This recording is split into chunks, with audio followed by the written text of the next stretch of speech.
You can call me Ing or Miss Chan, whichever floats your boat.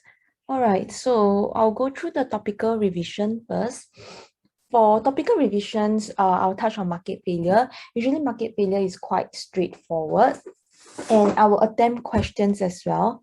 So for demand and supply, right, it wouldn't be the main focus for the topical revision because the trial session is mainly for market failure. But for anyone who has questions for demand and supply, can stay back afterwards to clarify your doubts with me. And after the session, I will send you the link for the Google Drive with everything inside. Okay, so if anything that you want to clarify regarding the materials inside the Google Drive, you can always drop me a text and clarify your doubts with me. Okay, so just a brief introduction. We are OVERMUGGED, and basically we are a team of tutors who are here to help students to excel in their academic, in a sense that we want to provide help to ace their A levels. All right, and some brief background of myself. I was from SMU and I majored in economics. So funny story was I used to hate econs in JC, but it kind of like grew in me when I reached year 2 and started doing well. But in year 1, I wasn't actually doing well for econs. I actually had to go for remedial classes while my friends were already advancing and progressing to do those revision papers, and I had to go back to demand and supply. But okay, I got A for A level, so I wanted to let you guys know that don't give up, even though it may seem that you're not getting it for econs, but for econs is something very interesting. So maybe like few months before A level, you're still not getting it, but somehow during A level, you can magically get A. Yeah, so don't fret too much about this, just enjoy the process. And it's very different from math in a sense, like for math, right, you require consistent effort. I'm not saying econs you don't need consistent effort, but for math, you kind of know that, if you get this concept, whether will you be able to, you will roughly know your score for A level, but for econs is something different. All right, so I've also had 6 years of experience of teaching econs. In any case, yeah, I'm very interested in econs. That's why I major in econs in uni. So if there's anything you want to learn out of syllabus, can always drop me a text. All right, the agenda for today, I will give you a brief overview of the chapter. So the main purpose of this trial session is to let you understand my teaching style, let you understand how I usually conduct my classes. All right, so usually, and let you have a sense of how I would usually clarify my students' doubt. So to be realistic, it's kind of impossible to touch on a lot of things in one session. All right, so if anything, you can still clarify with me after class, because this is how I usually conduct my classes. Like if in any point my students, for my usual private classes or group tuition, if students still have questions to clarify, like personal questions to clarify after class, they can always drop me a text. All right, yeah, so the main purpose of the trial session is to allow you to understand my teaching style and what I usually touch on, so that there's any, like, so that you would see if my teaching style can cater to yours, because usually at the end of the year we would conduct crash courses. All right, so now and then we will conduct trial sessions.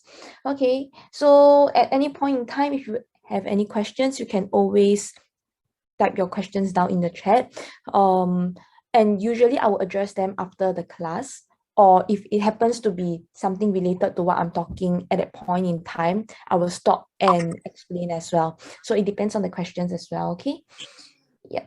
All right, so for econs, definitions is something very important. You might be wondering, oh, there are so many definitions, how am I going to remember everything, right? Okay, so not to worry. So as you do more practices, as you are being exposed to more questions, you will realize that these definitions, right, will just be in your head already. And you don't have to memorize exactly how are these definitions like. Okay, so usually when you try to memorize and you try to put in the conscientious effort to put it in most of your essays, right, it will just come to you naturally. So don't worry too much about the definitions part. And usually for my notes, right, the first page will be the important definitions that you have to memorize, so that at one glance you can just look at the summarized definitions. All right, so for market failure, I'll explain what is market failure. All right, so market failure mainly consists of your complete as well as your partial market failure. And most importantly, complete market failure would be your public goods. And I will go through that as well as your externalities, merit and demerit good, as well as imperfect informations. All right. So for definitions, here's the list of definitions over here. So one important thing about my class is usually, right, in tuitions classes or group tuitions, I like to go through questions instead of really touching on your content.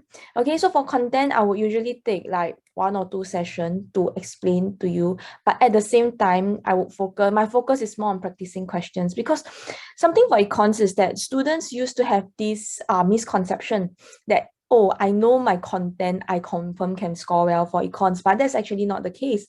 In fact, how I got to improve and get my A, it wasn't through my content. My content was very weak, but I learned my content through practicing my questions. So even though while doing questions, I'm not sure of my content, right, I will just try to not refer to my lecture notes first and try to write down whatever I know.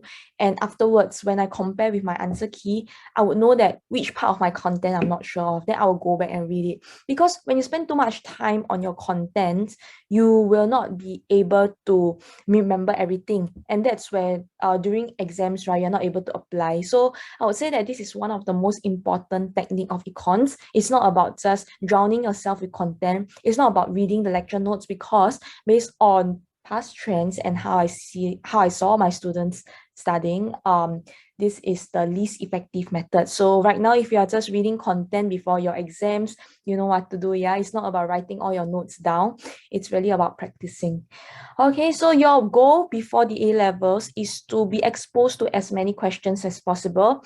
And after practicing as many questions as you can, you will see this pattern, you will see this trend, and you will know what to write down naturally. So it's just around the same kind of answers. All right, just have to tweak it a little bit.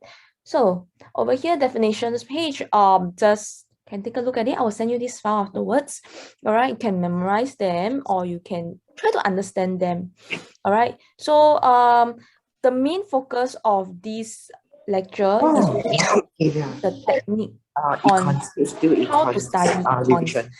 All right, I'm not going to tell you what is econs, because you can just read up on your notes and understand what is econs.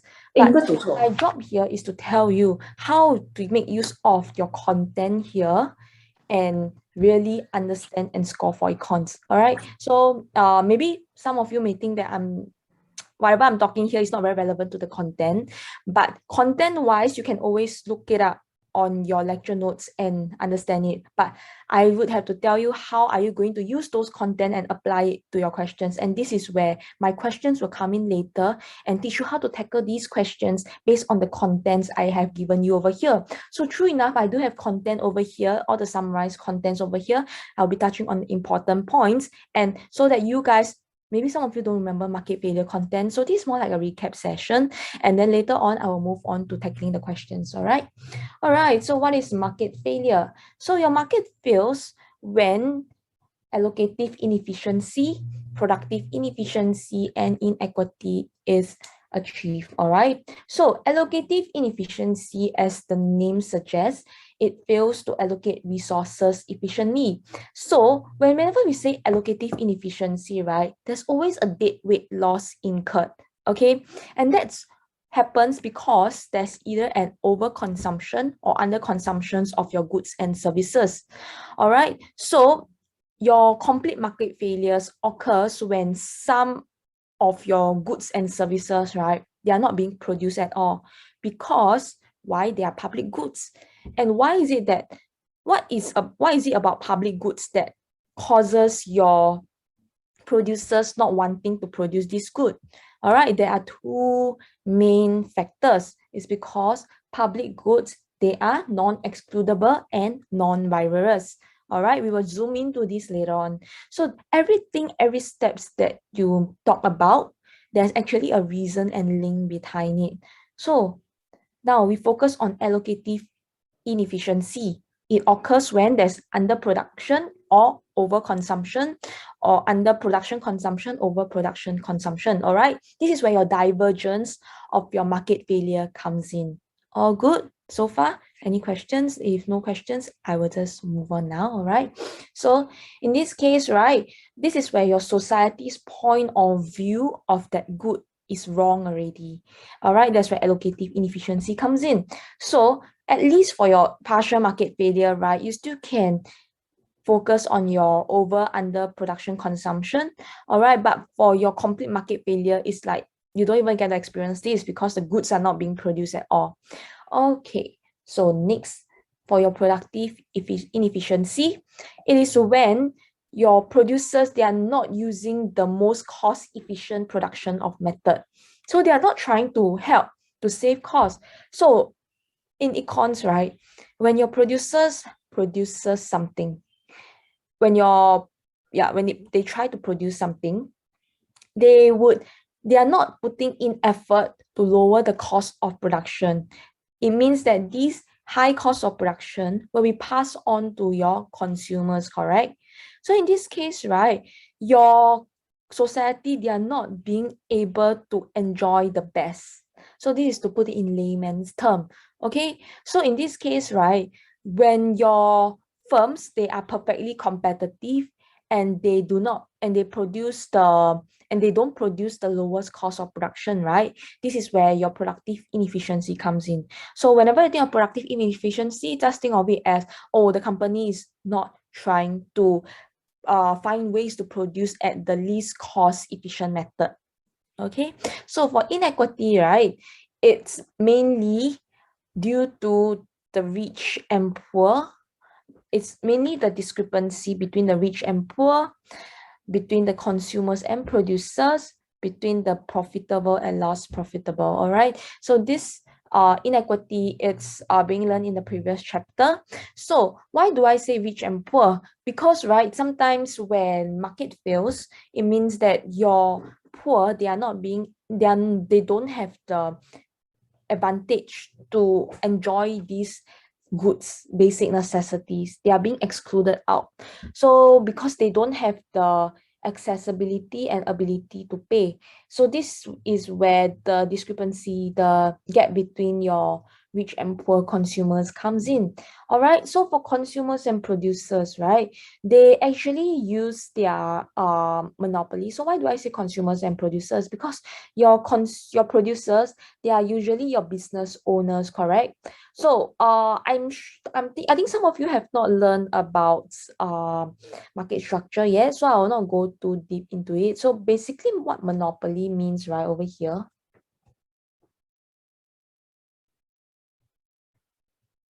yeah, over here, monopolies. So this word monopolies, right, it means that you are the sole producer in the markets. Okay, so when you are the only producer in the markets, it means that you don't care about your consumers. No one is competing with you. You know that no matter what, your consumers will come to you to buy your goods, to buy goods from you.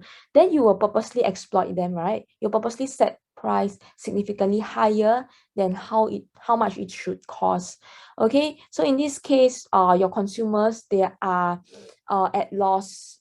Okay, they are being exploited. So this is also part of inequity. All right. Okay, so for public goods, I think some students, they can get quite confused at this part, even though it's something very simple. So I'm still going to touch on it. All right, so for public good, right, there are two main factors over here.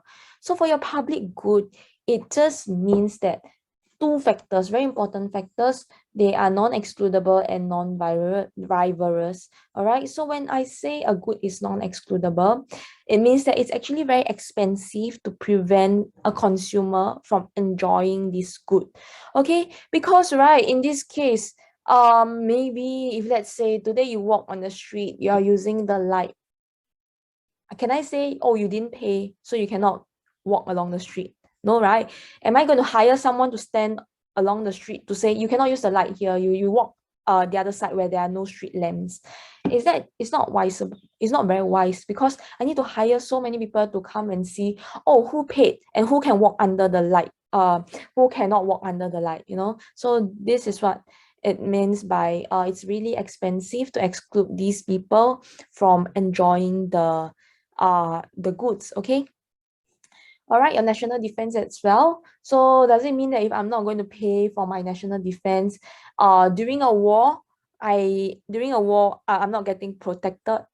No, right? Because these military men, they protect the country as a whole. They are not going to be like, oh yeah, you did not pay, so you stand at the corner of Singapore. It doesn't make sense at all. Okay, so this is what we mean by non-excludable. It's very expensive to pay for to exclude someone from it. Okay, so this is where producers are very unwilling to supply for the good, and that's where your government step in to provide for the good.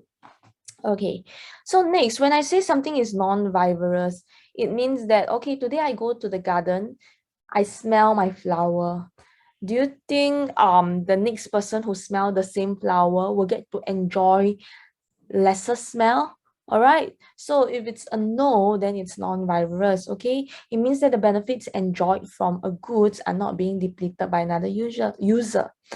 Okay, so right, in this case, I also put out an evaluation.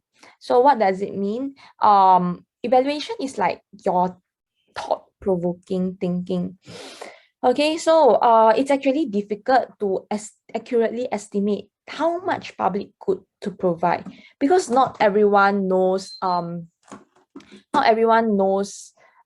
how much is it wise to provide this of a public good. So when your government, right, is the one providing the street lamp, is the one providing the military defense. So in this case, it means that the government will find it very hard to accurately estimate the quantity of public good to provide, because who ultimately, even though I don't want to pay for this good, but ultimately I still have to pay them through taxes. Okay, so that's where whenever government increase taxes, you know where it comes from, where is it being contributed to? Yeah, so now you know. All right, so it's not that we are not completely paying, but this is the only way to make sure that everyone pays by allowing the government to fund for it instead. All right, externalities. Okay, so just think of it as externality, right? It's something that will affect your third party even though they are not involved in the production or consumption process. This is the most layman term to understand this word externality. Okay, so right, whenever you want to use the word externality, you need to ask yourself, does it affect your third party? And in a way, are they involved in the production or consumption or not? Okay, so here are some of the important points to note. So like marginal social benefit, marginal external benefit, your MSC, MEC, all right? So all these, right, they are actually known as the really important terms in your market failure.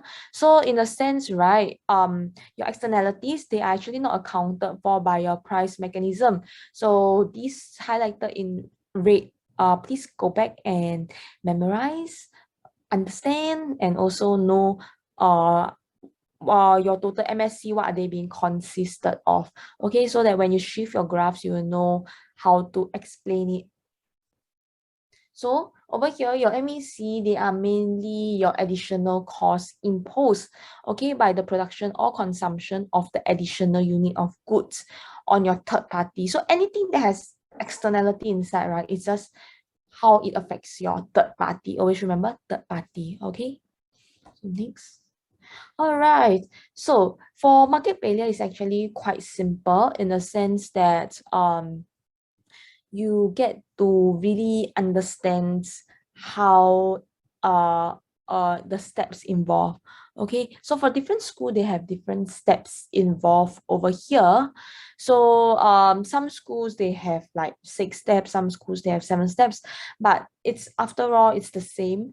It's just how your school wants you to express your answer. So it doesn't mean that, oh, my school has 6 steps, but how come over here only got 5 steps? Means I'm going to get marked down for A level. No, that's not the case. Okay, so in Cambridge, right, they don't really care about the steps. It's more like they're looking out for points.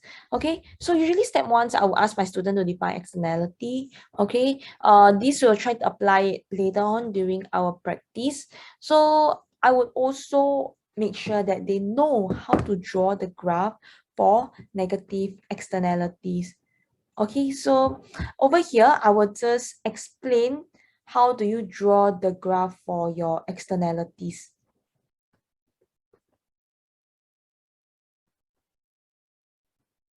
Okay, so right, for negative externality,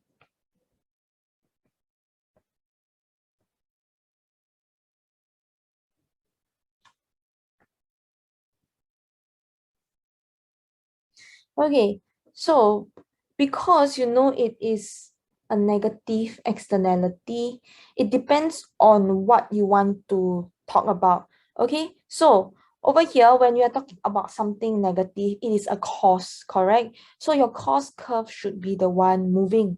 So I will draw my marginal private benefit first, which is equals to my marginal social benefit, which is also known as your demand curve.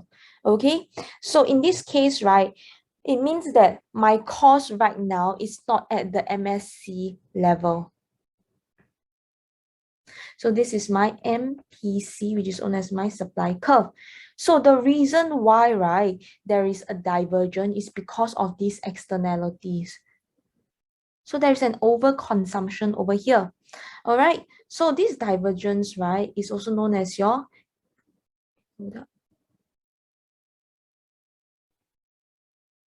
MEC. Okay. So this divergence here is known as the externality it has on your third party. So for MSC, it's where it should be consumed at. So one very good example is smoking. Okay, so smoking is a cost to society, and it's also an externality cost to your third party, because the third party around the smokers, they may inhale and it may cause respiratory problem, may cause secondhand smoke illnesses, right? Okay, so in this case, right, it means that your marginal social consumption should be at a lower point. So this point should be lower than this point. Okay, so your MSC is equals to marginal private consumption plus MEC. Why? Because this part plus this part is equals to my this part. All good? Anyone has any questions? I see your question.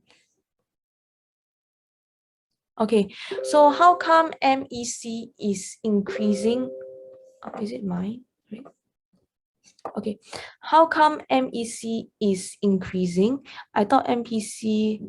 Okay, no. So in this case, right, some schools they draw it parallel, some school they don't draw it parallel. So they are both acceptable.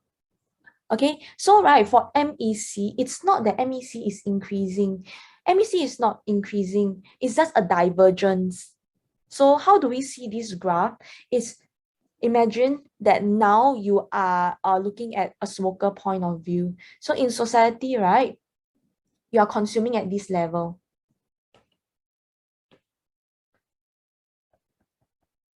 Okay, so this level is the market equilibrium level, is where society see the cost of smoking. They think that, oh, smoking will bring me like over here. Okay, the benefit of smoking. They think that is here. But actually the benefit of smoking, right, it's not here. Okay. So in this case, right, when there is an MEC on your third party, that's where your divergence comes in. So this thing is called divergence. You can draw it as parallel as well. You can draw it as a divergence as well. It's up to you. Both are acceptable. Okay, it depends on your school. So most school actually they draw it like divergence out. Okay, so if there's anything you don't understand, you can just type it in the chat again. No worries at all. All right, so in this case, right, it's not, don't be confused that MEC is increasing. Just know that MEC is a divergence. Okay, and right, when you dot it up over here, this is known as your deadweight loss. It's the loss incurred by your society. So anyway, right, if anyone is in a rush or anything, you can just let me know. I will send the recording over. Okay? Okay. Anyone has any question? Ethicals, right? Do you have any questions? Did I clarify your doubt, or are you still confused? You understand?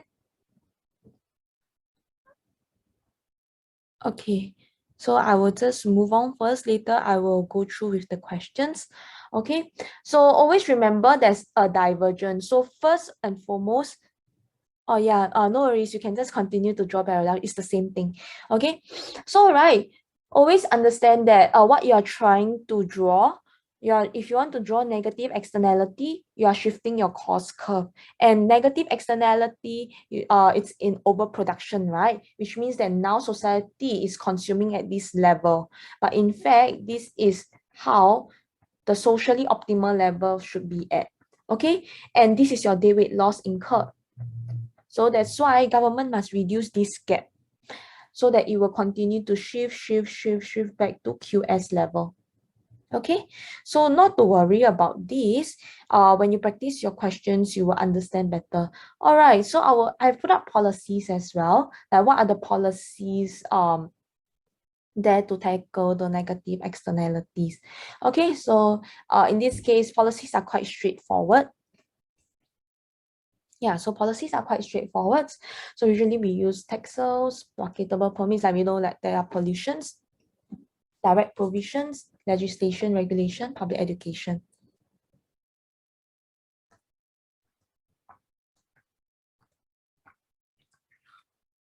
All right, next is positive externality. Okay, for your positive externality, right? Because it's positive. So I always like ask myself, okay, negative shift cost, positive shift benefit curve. So usually if it's positive, means it's under consumption, right? Because society don't know the true benefit of consuming this good. So your socially optimal point would always be on the right, okay? Because we are trying to achieve that point. So I'm now trying to teach you how to think of your thought process, so you don't have to memorize your graph, okay? You don't have to memorize your graph. It's more like asking yourself questions and then coming up with oh, what should I draw next, okay? So in this case, right, since your cost curve is not moving, it's also known as your supply. It's also known as your marginal private cost, also known as your MSC. Okay, so in this case, right, your MPB is equals to demand. Your MPB is what you perceive this good as. So I think, oh, this good gives me like maybe vaccination. I think that this society thinks that, oh, vaccinations would, yeah, vaccination will give me this amount of benefit. This is where society perceive it as. But in fact, right, your vaccinations give you the true benefit here, but not many people know. That's where your public education comes in, right? So this is where you should be consuming, where society should be consuming. All right, hence there is a divergence here. There's a lack in knowledge over here. All right, so the marginal external benefit is being incurred over here.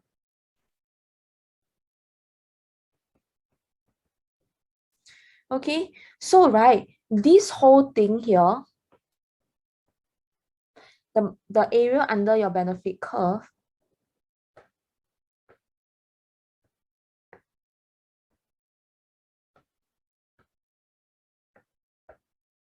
so the area under your benefit curve here, okay, is what it truly, the benefit that it brings about. and then the area under the cost, because it's not that I consume, it's not that if I go for let's say vaccination, it means that it's 100%, it's 100% okay, let's say health screening. It's not that if I go health screening it's 100% bring me benefit, right? Some people don't want to go for health screening because they need to take leave to go for health checkup, the money spent to go for health checkup. Okay, so this is the cost incurred here.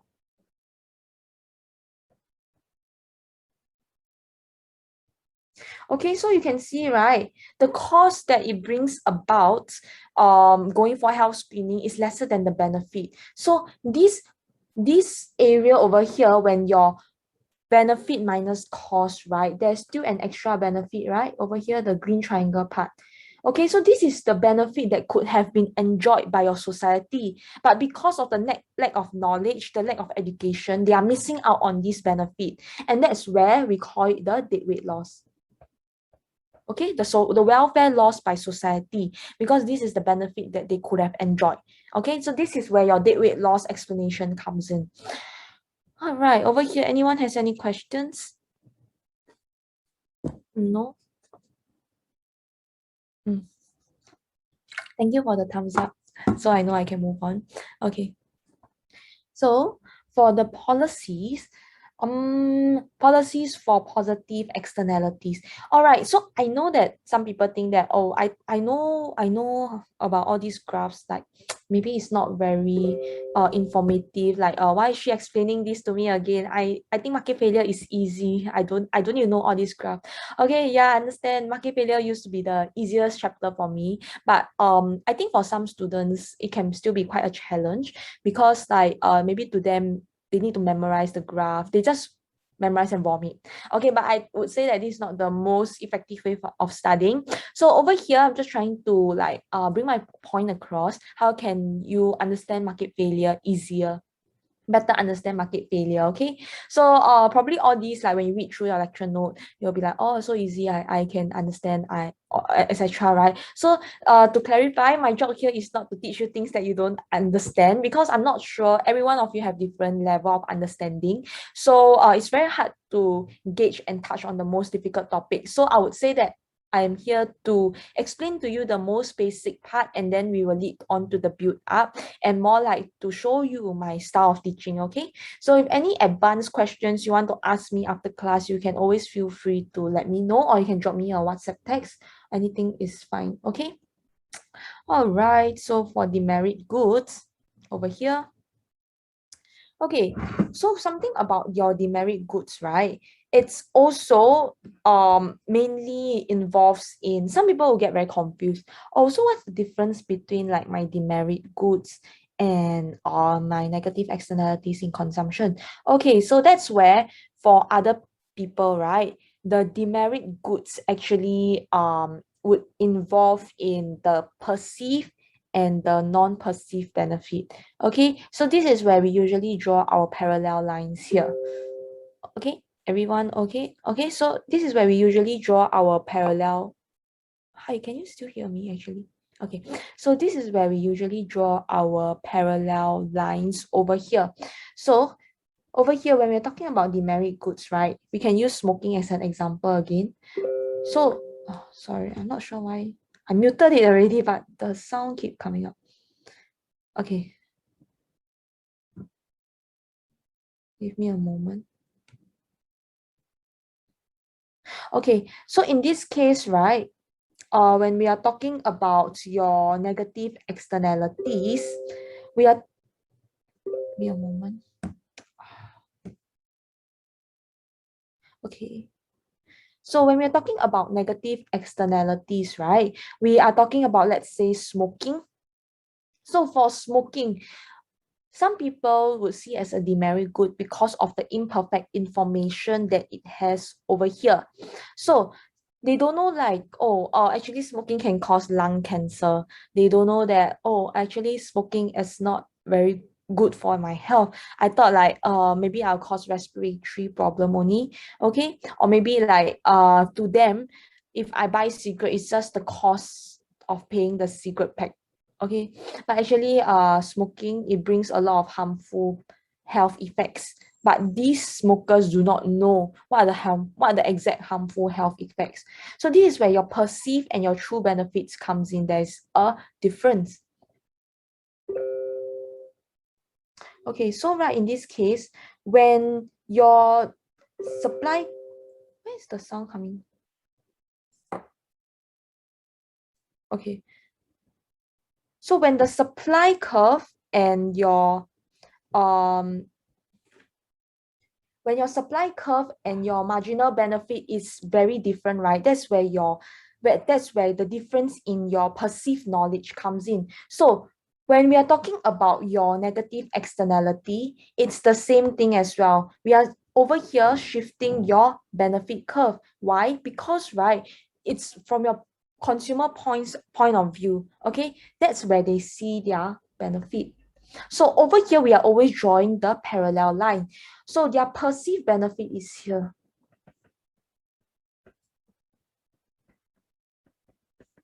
This is where your supply curve will not move. So in other words, this is where your true benefit comes in. Okay. So in this case, this is where the society views your the benefit of smoking. That's why it's being priced here. When in fact, it should be here. It's being overvalued. Okay, so your perceived benefit, right, your MPB, it's also known as your demand curve. And over here, your true benefit is actually your MSB, where society is it should be the true benefit of consuming your cigarette. Okay, it's actually not as much as how we see it to be. So in this case, right, this is where your steps comes in again. So I'm not going to touch so much on the steps because it's more about applications over here. All right, likewise for your merit good of course is under valuation because you don't know that this, like for example health screening, vaccinations, you don't know the true benefit it actually brings to you. Maybe to you it's like, oh, I see it at this point, but in fact you don't know the many other health benefits of preventive care. So it would be the opposite of your negative external your demerit good.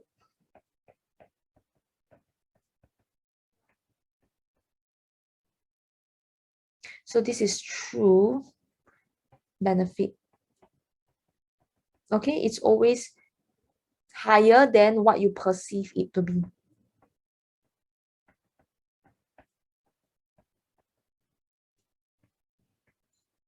So this is how it should be like. Okay, so I would say like merit demerit good is actually quite simple.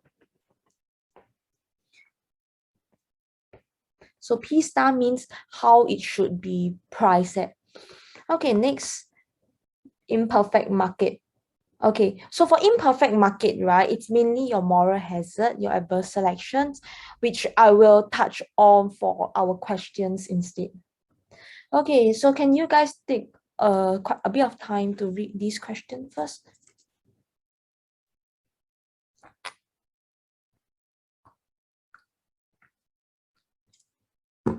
So try to like dissect your questions and try to pretend that it is an exam scenario. So if it's exam, how will you tackle this question? Jot down some notes. I'll give you maybe like about 3 to 5 minutes. Yeah, so that when I go through, you will know what am I talking about.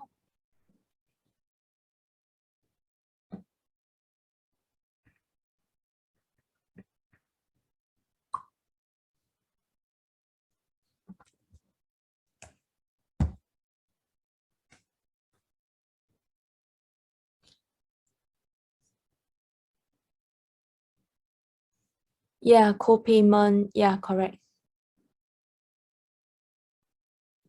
Yeah, so that's where your adverse selection, moral hazard, all this comes in.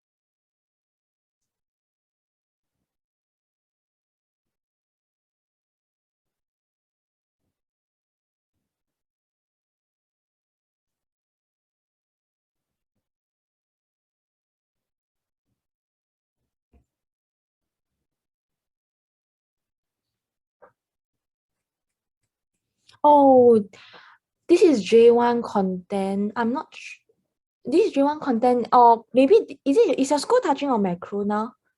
Because some schools, right, some school they touch on macro first, then micro. Which school are you from? Oh, you're still on scarcity. So you have not touched on market failure yet, is it? Okay. So anyone here hasn't touched on market failure yet and you're a bit lost? Can let me know in the chat. All of you J1 here.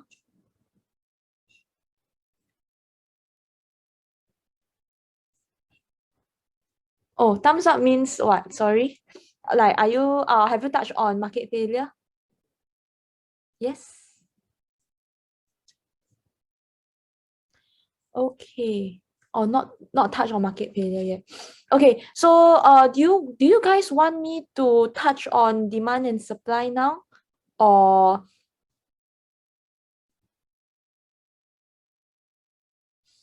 access? Okay, wait. Okay, assess means, right, assess the effectiveness of the policy. Yes, correct. Like what you mentioned over here, assess the policies. Okay, is it okay if I go to demand and supply first? Okay, scarcity is considered micro. So when we talk about scarcity, right? Wait, okay, ethicals, right? Am I pronouncing wrongly? Okay, ethicals, because right, I think the rest hasn't touched on market failure yet. So I would say that, is it okay if you attempt the question, then I will explain to you, like maybe I'll help you to mark your essay, or I can like have another session with you to touch on your market failure topics. Yeah, can. I will send you the answer later. Then if anything you don't understand, I will explain to you personally. Then we will touch on scarcity first. Okay, give me a moment. Let me get out the scarcity slides. Okay, I think you will touch on market failure soon already. So maybe like in March or April. Yeah, okay.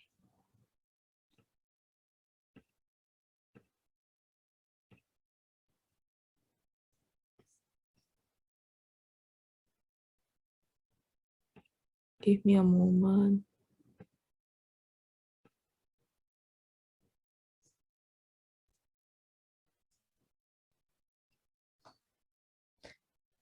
Okay.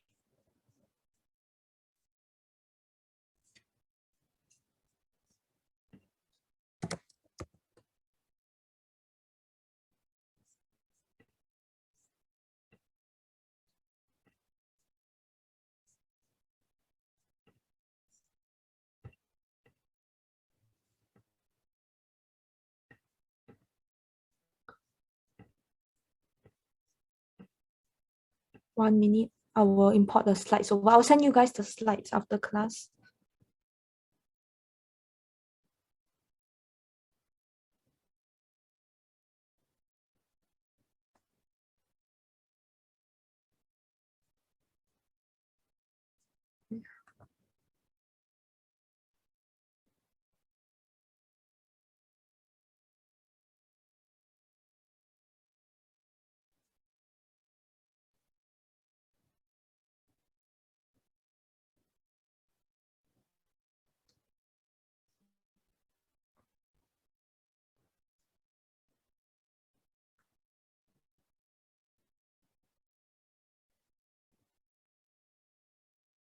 Okay, sorry about that. Can you guys see my screen? Can you guys see my screen? Yes, okay. So in this case, let's talk about central problems of economics.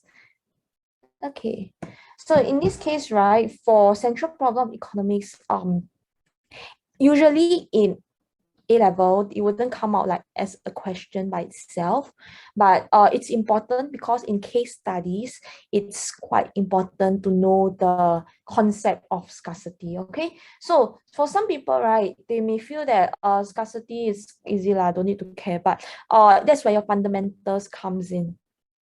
Okay, so we'll talk about central problem of economic first, and what are the fundamental problems that economy faces. Okay, and also your self-interest in resource allocations as well.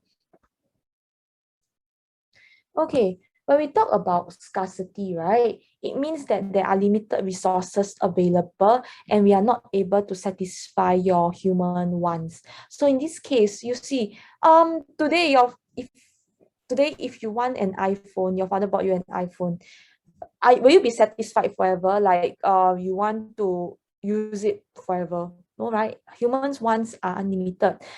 So maybe today you have an iPhone, tomorrow, next day you want an Apple Watch. Okay, so there are so many desires we want, but there are so limited resources. And what I mean by limited resources is not like there are limited resources to produce my goods. That is the case, but how is this being signaled and reflected in your economy in the real world? Money. Okay, it's why iPhones are so expensive. Your electronic gadgets are so expensive. Okay, so this is how the society gauge whether it is it's expensive to produce the good because of the limited resources over here. Okay, so in this case, right, your desire for higher level of consumption, they are satisfied through consumption of goods and services. Okay, so remember your scarcity, right, will change and lead to your choice. Okay, so when your choices, it means that that's where your choices comes in. Okay, because your resources are scarce, they have to think of what other alternatives they have. Okay, so individuals and societies will then have to make choices among your alternatives. So they have to choose the one that gives them the greatest, to give them the best possible satisfaction. So they feel the happiest. Okay. And next, when you decided to go for option A, you need to make sure that your option B and C, they are being foregone, correct? And that's where opportunity cost will be incurred. So if that's the case, for example, if your father asks you to choose, you want iPhone or let's say a computer, a laptop, MacBook.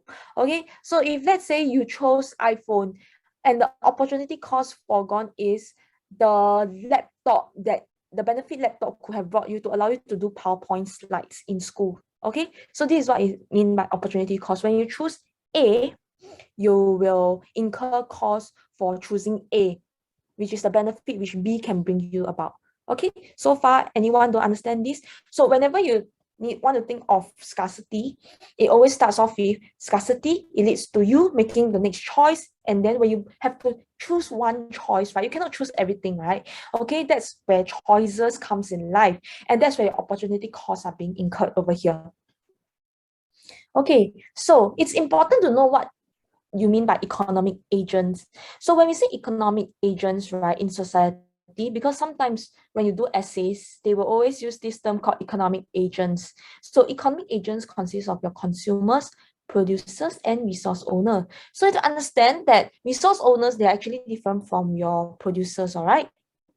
So resource owners are people who really like produce from the start. Let's say your farmer, the factory workers and everything.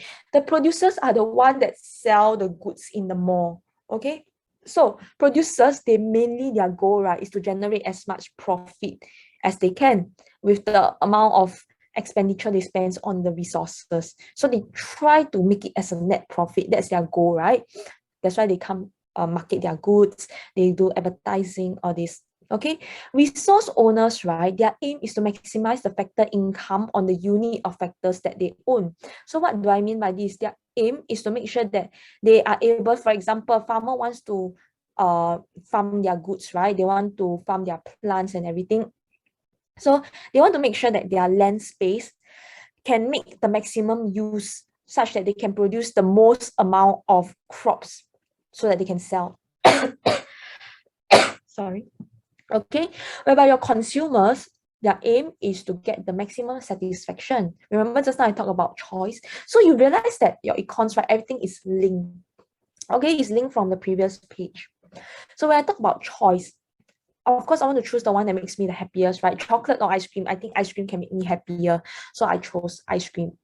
Okay, so your consumers, their thinking is this amount of money, right? The same amount of money, which one can bring me the higher satisfaction, and that's is what I will go for. Okay, and next. All right, price mechanism. Okay, so right, when I talk about price mechanism, it's important because without price mechanism, how do we know how much to charge the goods for, right? It's not like, oh, today the producers think that I think I should charge the good at $7, then I just put it at $7. No, it's based on price mechanism. Okay, so what is price mechanism? It means that the decisions taken by consumers and businesses interact to determine allocation of scarce resources between competing use. Okay, so right, your price mechanism would balance out your supply and your demand movement. So they will come and conclude a price. Okay, so for consumers, right, they will indicate to producers like what and how much they desire to pay through the price signaling device. So if you're a consumer, you will be able to signal to your producer, oh, how much am I willing to pay for this good? How much I really want to buy this good, okay? So in this case, right, your consumers will pay according to how much they think this good can, how much satisfaction they think this good can bring to them. Okay, so right, they actually derive from each additional unit of good to maximize the utility. So this means that, right, when producers, they actually have higher price signal when they feel that, oh, this is the good that consumers are willing to pay more for, then I will be like, oh, I want to pay more for this good, so I am going to produce more for this good. Okay, so producers, right, just remember they are very profit motivated. They only think about profit. They don't care about anything. uh in general, they don't care about anything. Okay, let's just look, but in the future part of the chapter there are many other considerations, but for now you need to know that your producers, right, they are very profit motivated. Okay, so right, your producer's self-interest, right, is to maximize profits. Always remember, producer profit, producer profit. Okay, so right, they will be incentivized to produce goods and services that actually gives them higher prices. Okay, so their aim is to maximize revenue, minimize cost. So the formula for profit is revenue minus cost. Okay, so in this case, right, this is how you think from the producers and consumers perspective first. Okay, so consumers, right, must be willing and able to pay for the good. In a sense, right, your supply would usually be insufficient to meet the demands of those who have the ability to pay for it. Okay, so this is where your competition among your consumers comes in. So when there's competition, you drive the price up, and that's why sometimes when there are not enough food, maybe in times of pandemic, that's why your prices go up, because there's competition. Okay, that's where your scarcity comes in, because there are not enough resources in the economy, and that's where you drive your prices up. Okay, so this will slowly eliminate people who are unable to pay the higher price, and they will ration goods to those who can afford it. This is a cruel society, right? Then you must be wondering, what happened to the poor? They are not able to afford basic necessity and all, and this is where government intervention comes in. Okay, all right. So for demand and supply curve, this one this one I would say that you can just go back and read yourself lah. Okay, because it's more like understanding scarcity, and I've already explained to you how demand and supply curve would affect your price signal. But this is just an explanation how come your demand is sloping downwards and your supply curve is sloping upwards. Okay, so to make it brief, basically your demand curve is downwards, right? Because price and demand has an inverse relationship. So you think about it, if price falls, people will demand more, right? Yes, that's why It's a downward sloping. Okay. All right. So always important point to note, PPC curve. Okay, so it's important for your PPC curve because, right, PPC curve usually explains the concept of scarcity, choice, as well as opportunity cost. So in this case, when we talk about this question, they say using the PPC curve, explain the concept of scarcity, choice, and opportunity cost. So you're supposed to come up with an explanation how your scarcity, how your can actually lead to a choice, and it actually lead to opportunity cost. Okay, so one point to note, right? There's always the 3 questions to ask when deciding what goods to produce. Okay, so the 3 questions, right, is what to produce, how and how much to produce, and who to produce for. Okay, so these 3 questions, right, will actually be the guiding questions for you to decide on who to produce these goods to. So in this case, your PPC curve, when your PPC curve shifts outwards, it means that your productive capacity has increased. Okay, when it shifts inwards, it means that your quantity and quality of your factor of production actually fell. So in this case, right, when we see an improvement in technology, there will be increase in quantity and quality of factors of production. Okay, so right here, right, let's do questions. One moment.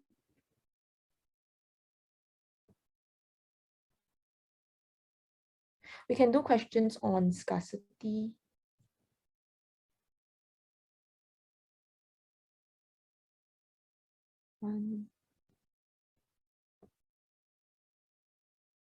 Okay. Let's try this question.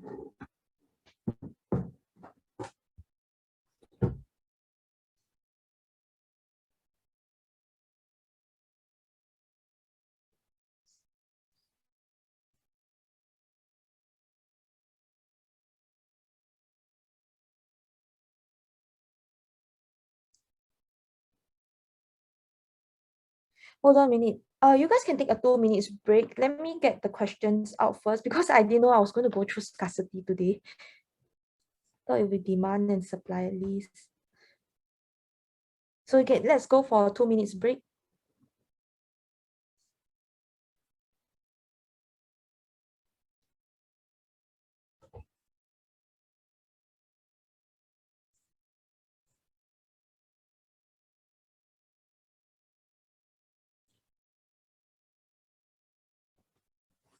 Okay, so over here, right, for economic growth, okay, right now it really depends on your questions because, right, when we talk about PPC and ADAS is your macro already. So if you want to show about recession on your PPC curve, unless the question state that you have to talk about PPC, right, then you bring PPC.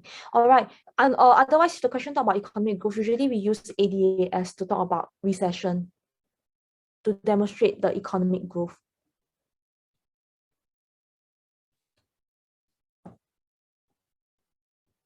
Does that answer your question?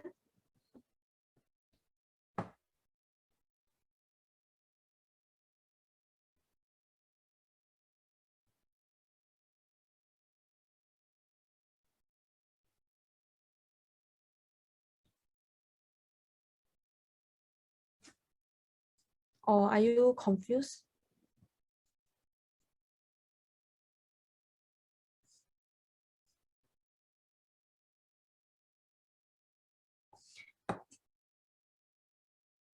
Yes, can also, but usually, right, it is not comprehensive enough to explain. So when the question is talking about your actual and potential economic growth, right, usually we are talking about your ADAS because, right, in exams, usually they won't ask you to, unless you're doing like the very, very basic topics, right, usually they won't ask you to show like your actual and potential growth on your PPC curve.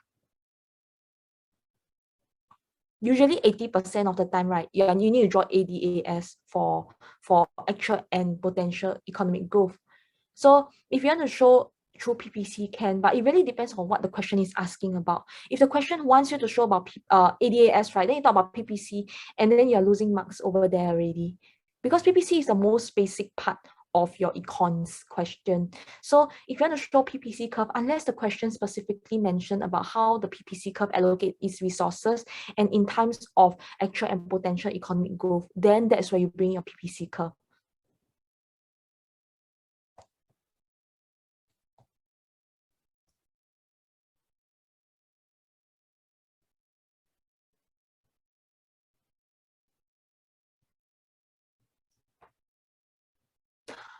Is that an essay question?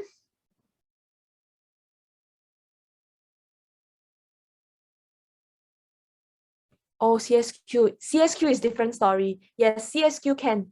CSQ can. But if essay, right, cannot. Essay usually like, if you are supposed to draw ADS curve, then you bring PPC curve, right? It's kind of like, based on past trends, you will lose out marks over there, okay? But CSQ can, because 5 marks. So for CSQ, right, it really depends on which one you're bringing. Usually both answers also can.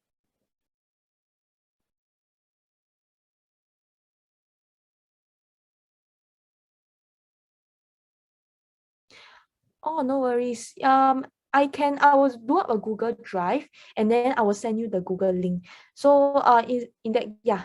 Are you okay? Yeah. So in that case, right, I will do up a Google Drive and I will put all these slides in and also extra materials inside, which I haven't shown here yet. Okay. So I will start off with the questions. Anyone still have any questions before I start off? Don't be shy, you can just ask me.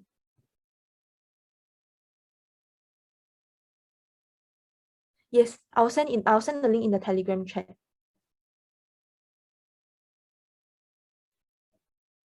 Okay.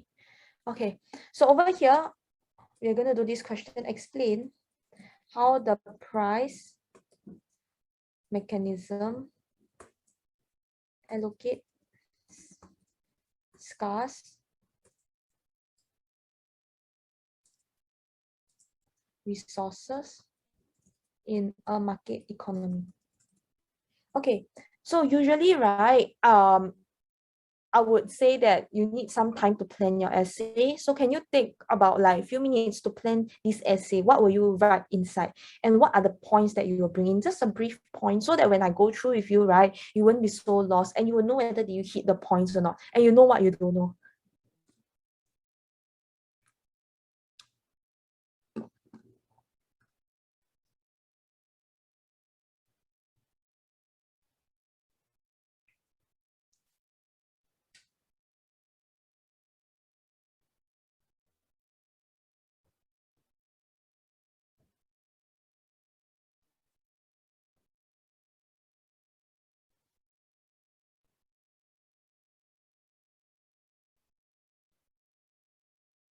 So we'll go through at 8:10.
Okay, 1 more minute.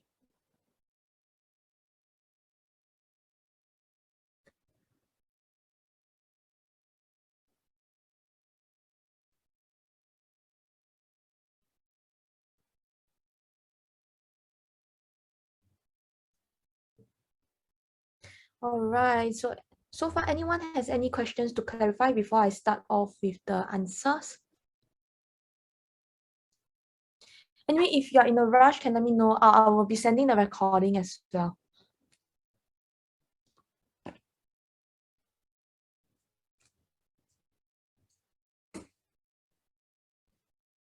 Yes, we need to do simple demand and supply analysis. Good. Okay, so but this demand and supply analysis has to be very thorough, because you can see these questions, right? It's very specific. Okay. So when you talk about how price mechanism allocates scarce resources in the economy, the first thing that we will think of is what you have to explain. Okay, so what are the things that you have to define over here? Price mechanism for sure. Okay, scarce resources. That was what we were talking about, and market economy. So remember, market economy, who do we have? We have your consumers, producers, and your wait now.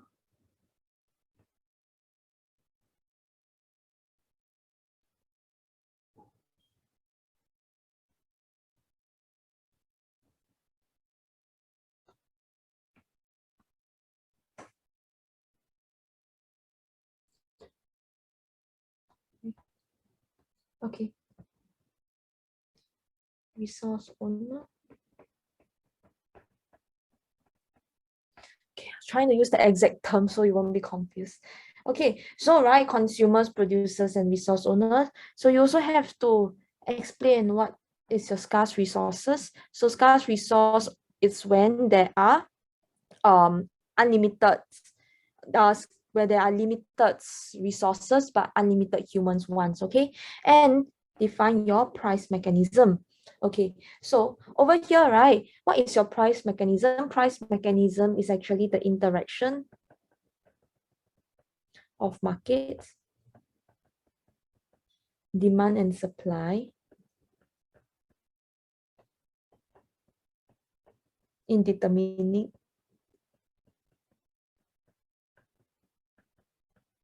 the price and output of different goods and services. Okay, so how do you determine this? And this is where the 3 questions comes in. Okay,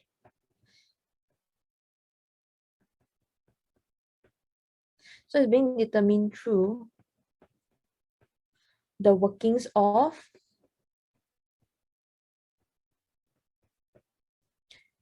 price mechanism. So the three essential questions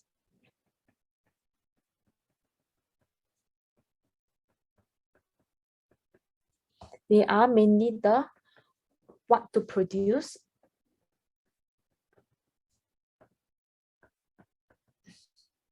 how to produce, for whom to produce.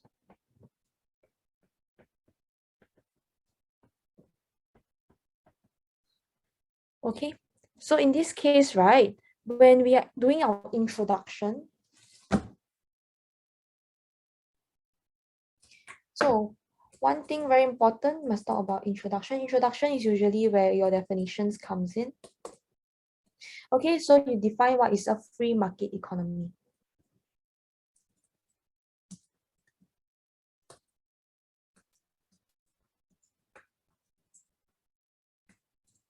So a free market economy, is actually an economic system whereby scarce resources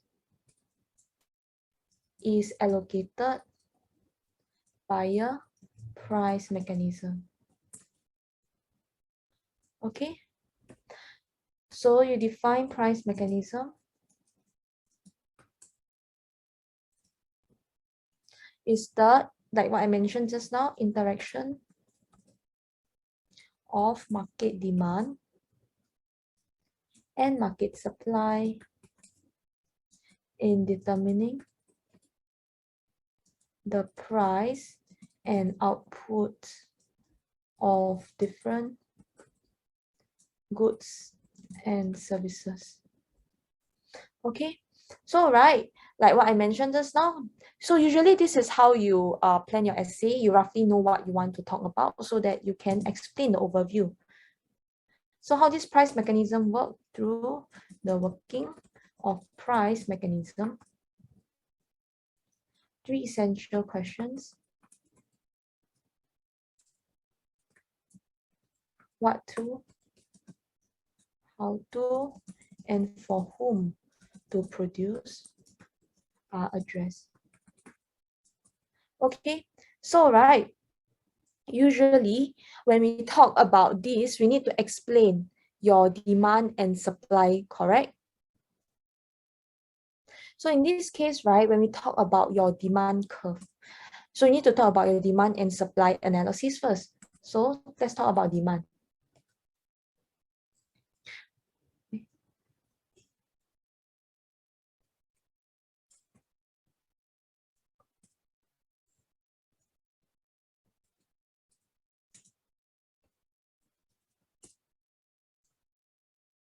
Okay, so over here, right, when we're talking about demand, we are always looking in the perspective of your consumers, correct? So in a sense, right, your consumers are also known to be the king, okay? They are also, they are considered the king in a market economy because they are the one who determines what kind of goods will be produced. Okay, they're also known as the sovereign.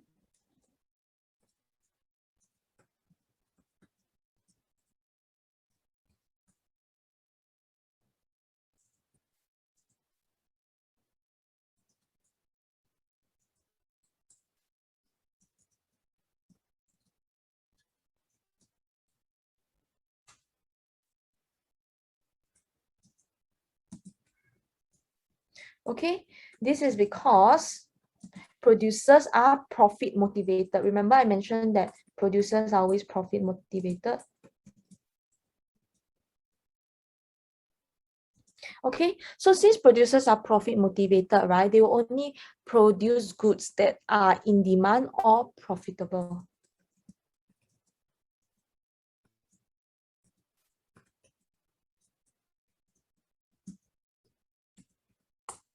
Okay, so right, then your consumers are the one that decides what to buy.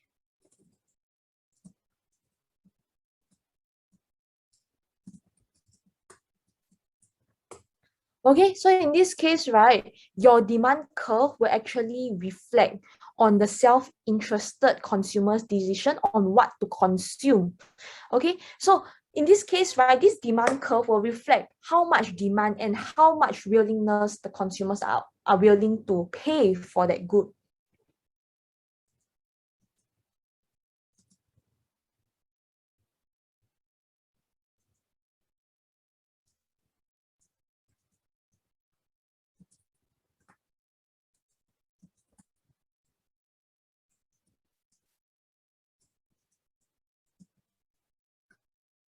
Okay, so your consumer's ability to purchase a good and willingness to pay for a particular good, right, is actually represented via the demand curve.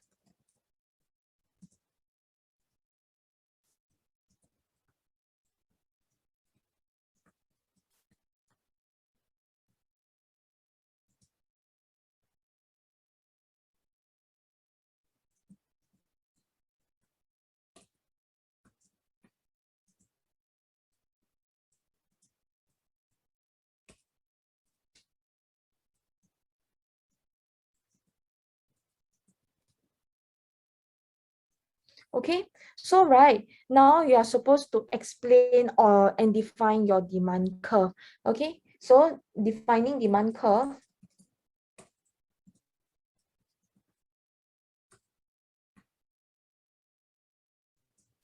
The demand curve shows the quantity demanded of a good at every price level. So after you explain your demand curve already, right? Then you will explain your supply curve.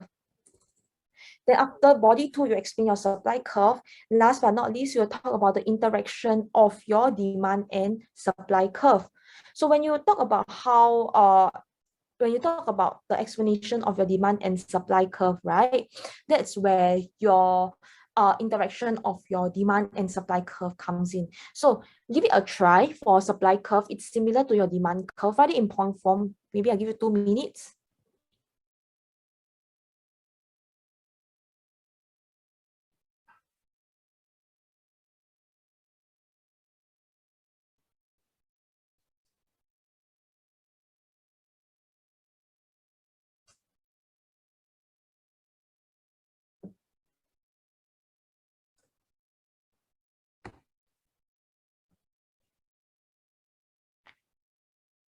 So 1 more minute, then I'll go through supply.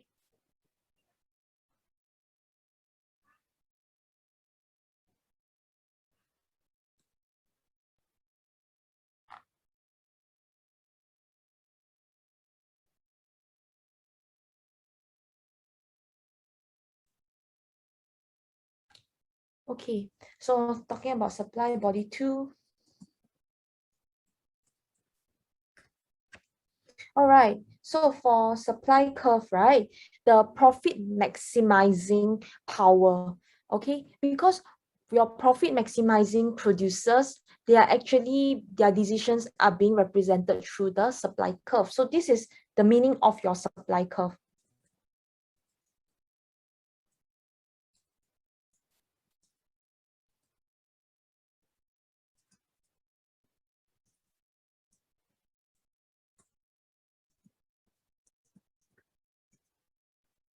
Okay, so right, your supply curve will actually represent the amount of good, which is known as your quantity supplied, that the producers are able and willing to accept at every price level.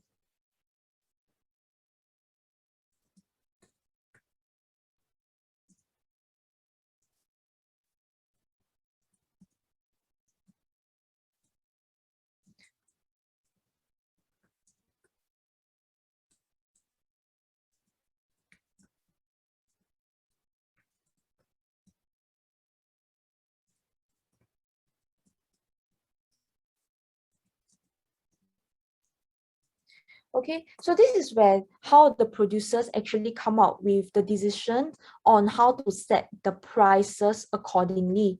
So in this case, right, producers will then use the most optimal mix.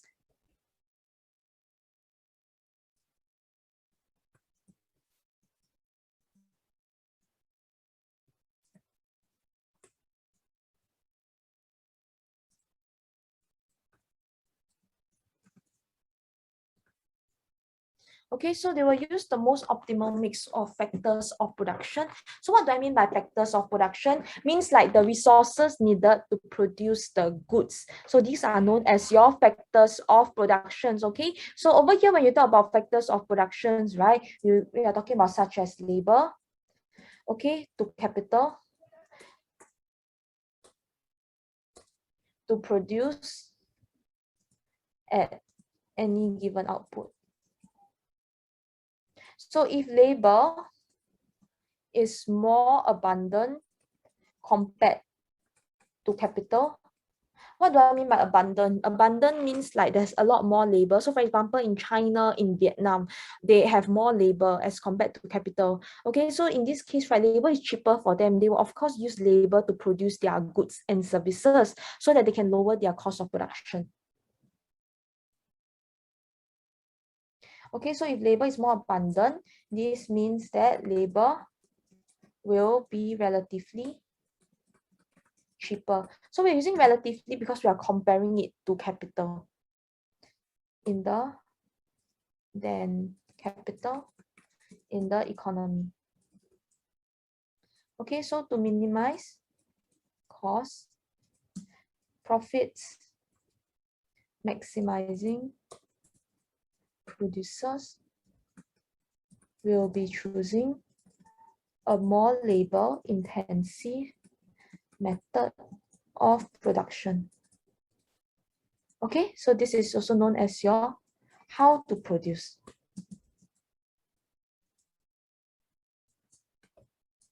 All right, next we'll be talking about the interactions of your demand and supply curve, body 3.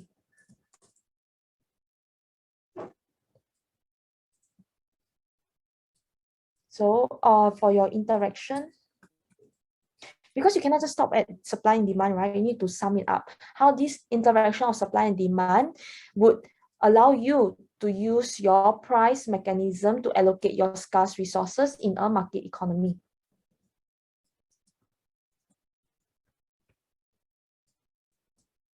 Okay. Okay, so let's draw a graph first.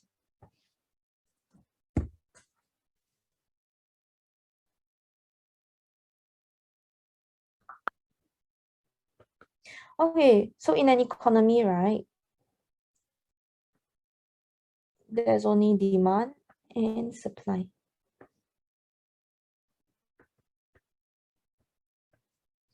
Okay, so in this case, right, the point where demand and supply intersects is your original equilibrium known as your E1. So originally it was producing at, this is quantity, price. Okay, always remember to label your axis. So this is Q1, P1. Okay, so right, let's say now we are talking about vegetables. So to address the questions for what to produce and who to produce, when your consumers prefer to consume more vegetables, right? Maybe like after attending a series of health programs. Okay, so when they prefer to consume more vegetables, this means that after attending the health program, I think that I want to be healthier. I scared like in future I have health problems. So I decided to change my lifestyle. So that's where I demand for more leafy vegetables. Demand increases for PT2. Remember the factors for demand? Not sure if you guys have touched on it first, but there's actually a factors for demand. These factors will actually determine the shift of your demand. Okay, so you need to memorize these factors. So one of the factors, now the factors that I'm talking about here is taste and preference. Okay, so when a consumer's taste and preference has changed, it means that your demand has increased or decreased accordingly. But in this case, I'm setting it to be increased because after attending health programs, yes, government regulations as well. It will affect your whether like the demand for a certain types of goods. Okay, so you need to memorize your but government regulations, right, it's mostly affecting on your supply side. So for example, government say you cannot, government change the policy and say that I don't allow a lot of foreign laborers to come into Singapore to work, and that's where your supply for foreign laborers fall, and that's where there's a fall in labor supply in the economy. Okay, so I would say that for government regulation, right, is mainly on your supply curve. So you need to go back and recap on your demand and supply for that. Must for government regulation, expectation of price increase. So what do you mean by must? What do you mean by must?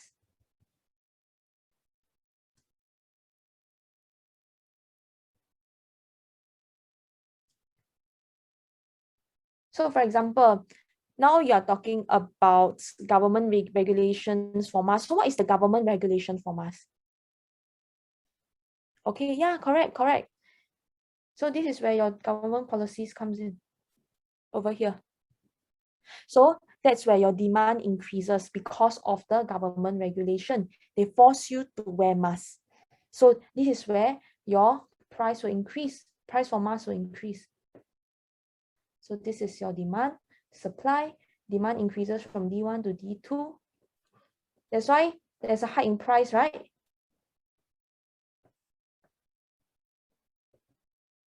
P2, Q2.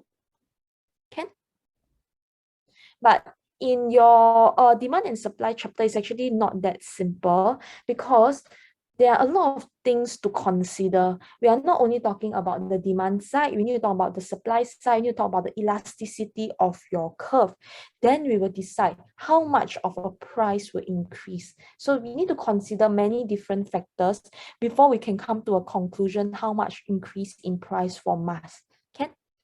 So now, right, because we are only at chapter 1, it's more like understanding how are goods being produced and more like understanding how the interaction of your demand and supply curve will actually cause your vegetable prices to change and how the producers will decide on how much to produce. Can anything to understand?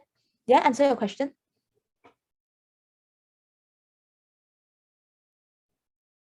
Yes, no, can I move on? Or are you still confused? Anything you want to clarify? Okay, no worries. I will send the recording over. You can go have a nice dinner. Thank you for attending. Any question, you can just drop me a text. Bye. Okay, so I'll continue with the lesson.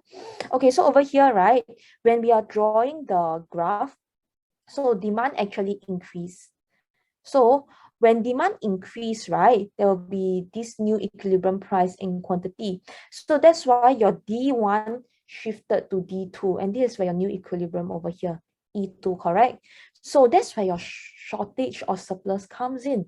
So it's very important to identify what is your shortage or surpluses. So one trick that I always teach my student is, right, identify what is the original price level, P1.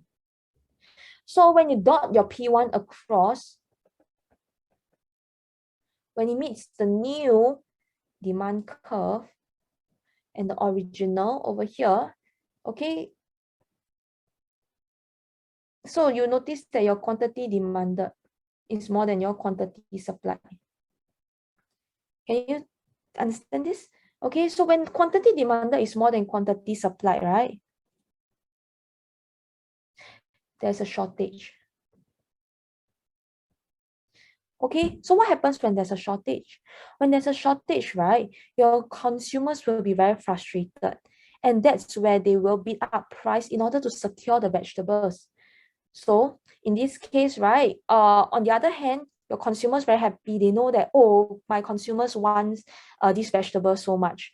So what your producers will do, they will increase the price, correct? So on the other hand, when your consumer offer the higher prices, it signals the producers that the demand has actually gone up. Okay, so that's where your producers know, yeah, so I'm going to charge higher prices since I know you really, really want my vegetables. Okay, so as your price increases, right, your quantity demanded will fall. So you will notice as this goes up. Can you see as price increases over here, your quantity demanded was 4 until this price. So it means your new quantity demanded.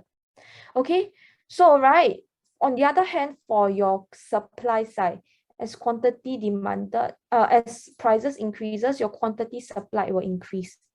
So it will keep increasing until it meets to a common point known as E2. Okay, because right, as you increase your price, there are some consumers who are not willing to pay for this higher price. And there are some producers, right, who they know that this is the maximum price that they can increase until. You get what I mean? So for example, if my producer stops at here,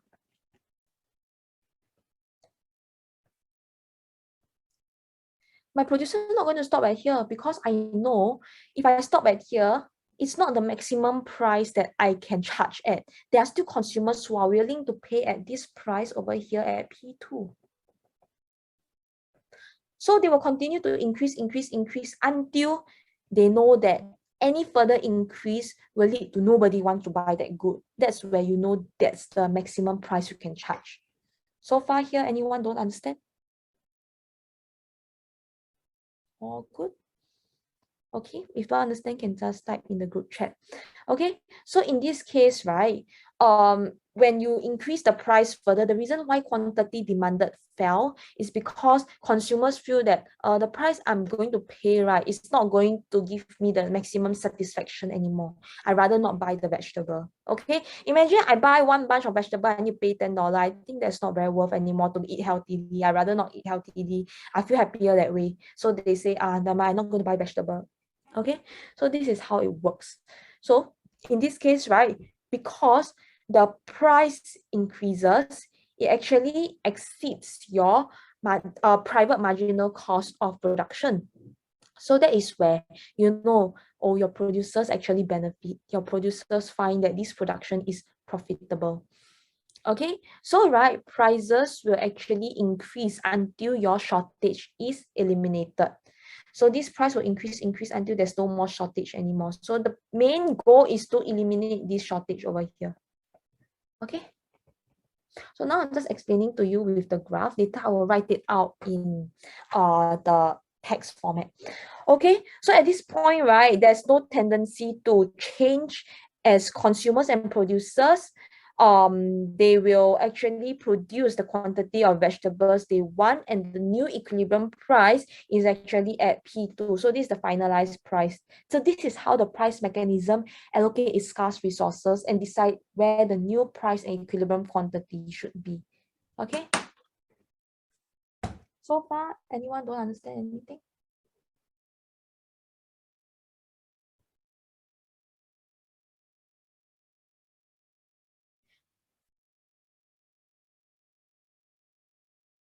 Okay, so like I mentioned, where demand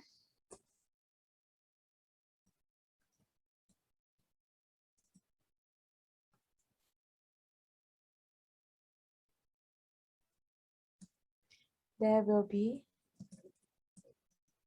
equilibrium, quantity, and price. So this addresses the questions as to what to produce and for whom to produce. Okay, so when consumers prefer to consume more vegetables after a series of health programs,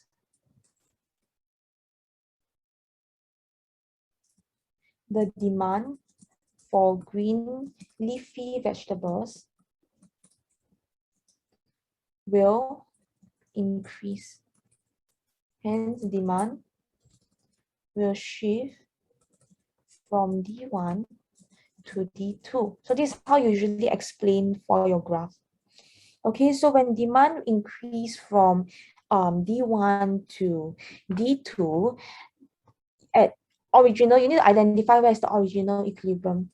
At original equilibrium, remember I said to identify whether is it a shortage or surplus, you need to identify where is your original equilibrium first. So at original equilibrium, it is at, the price is at P1.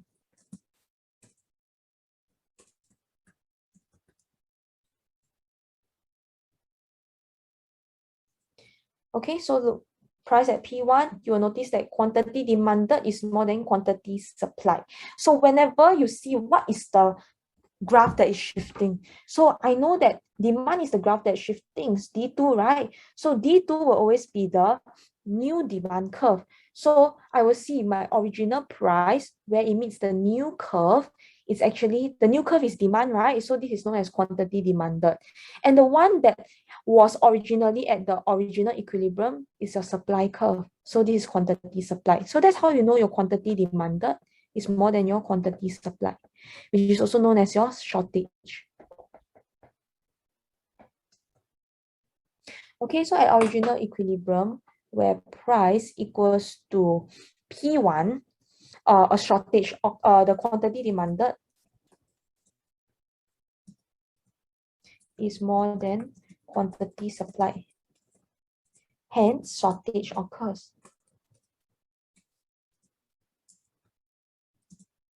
Okay, so when the shortage occurred, right, frustrated consumers will bid up price, okay, in bid to secure the vegetables. So on the other hand, producers will increase prices. Okay, so on the other hand, when your producers increase prices, right, what happens to your consumers? Okay, because your consumers offers, on the other hand, offers higher prices.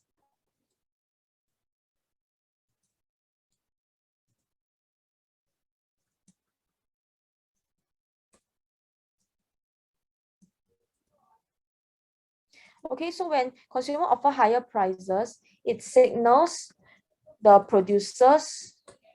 Okay, so it signals the producers that the demand has gone up and they should charge higher prices.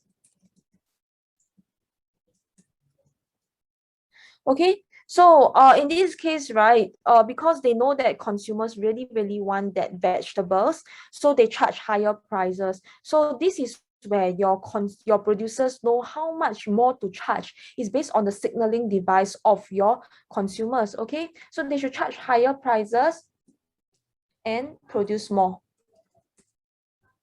Okay, so in this case, right, as your price rises, so what happens when price rises? So very naturally, as law of demand, right, when price rises, your quantity demanded will fall.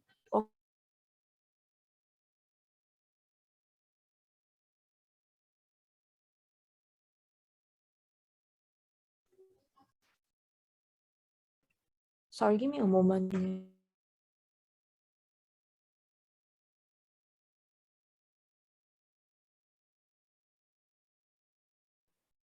All right, so in this case, right, as consumers on the other hand offer prices, it signals the producers that the demand has gone up and they should charge higher price as well as produce more. So as price rises, so you notice that when do I use quantity demanded and when do I use demand? It's because, right, whenever we talk about prices, your quantity demanded will change. When we talk about other factors like your government policy, when we talk about taste and preference, your demand curve is the one shifting.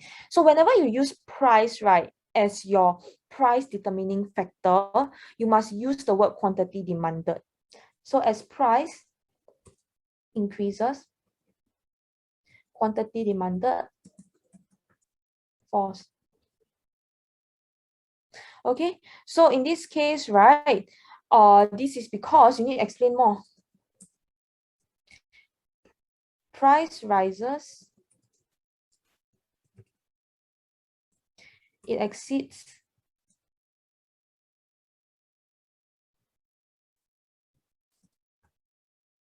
higher than marginal private benefit. So what do I mean by marginal private benefit? Marginal private benefit is the benefit which consumers deem consuming that particular good. So originally consumers think that, okay, if I consume my leafy vegetables, this is the benefit you will bring to me. But if I'm going to pay $10 to buy the vegetables, I think it's exceeding how much I perceive the benefit this good can bring to me anymore. So I don't think that I'm willing to pay $10 just to feel healthy. Okay, so this is what I mean by it becomes higher than the marginal private benefit. So your rational consumers. So always one assumption to make in econs is consumers are rational. If they know that the increase in price is too much until it exceeds the marginal private benefit, they will cut down on production. So rational consumers will cut back on purchases. So at the same time, when prices increase,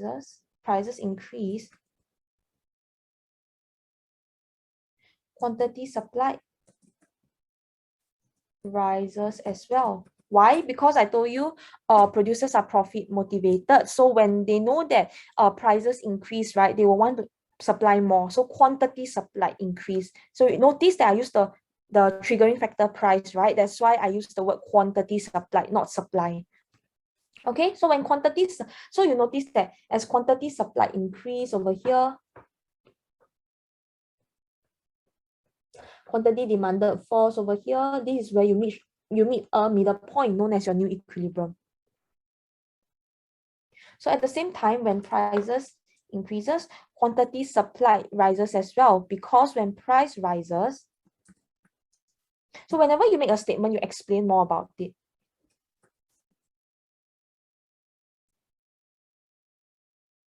It exceeds the marginal private cost of production.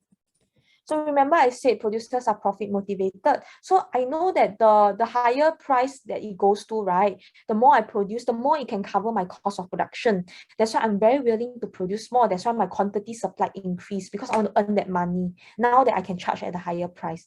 Okay, so this is the explanation of why quantity supply increases. So at this point, right, this means that production becomes more profitable.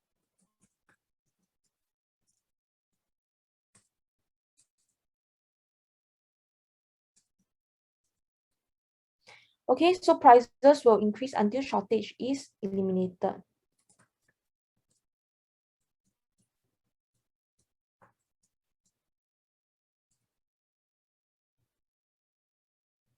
At new equilibrium, E2. Okay, so at this point,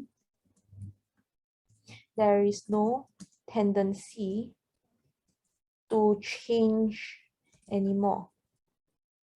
Okay, as consumers and producers can consume and produce at the quantity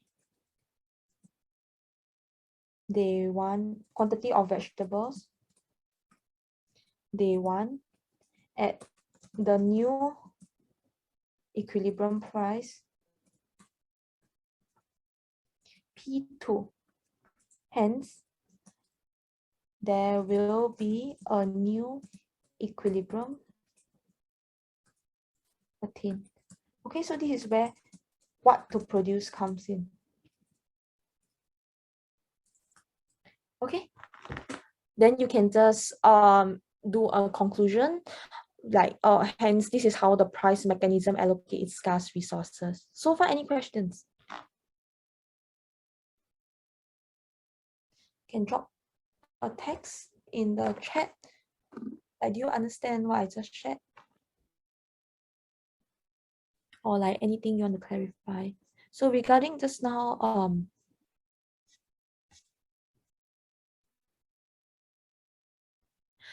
someone asked, yeah, okay. In this case, anyone has any questions? And also, for ethicals, right? Is this how I pronounce your name? I'll send you the answer key, and anything you don't understand, you can let me know. Then I will explain to you personally. Is that okay? And I also send you the slides. I will just put it in the Google Docs. Then you guys can go and take a look at it. Okay, I would come up with, you guys can let me know like what trial session you want, what topic you want me to touch on. I will try to arrange another session. Is that okay? So I hope you guys had some takeaway from today's session.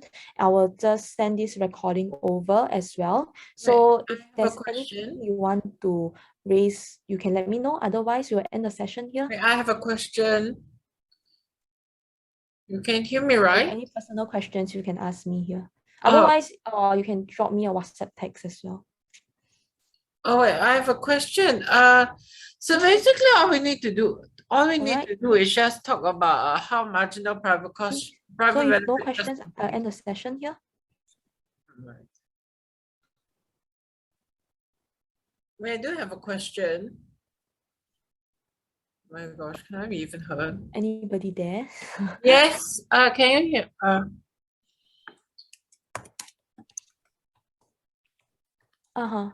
Yes. Yeah. No, I can't hear you. Oh.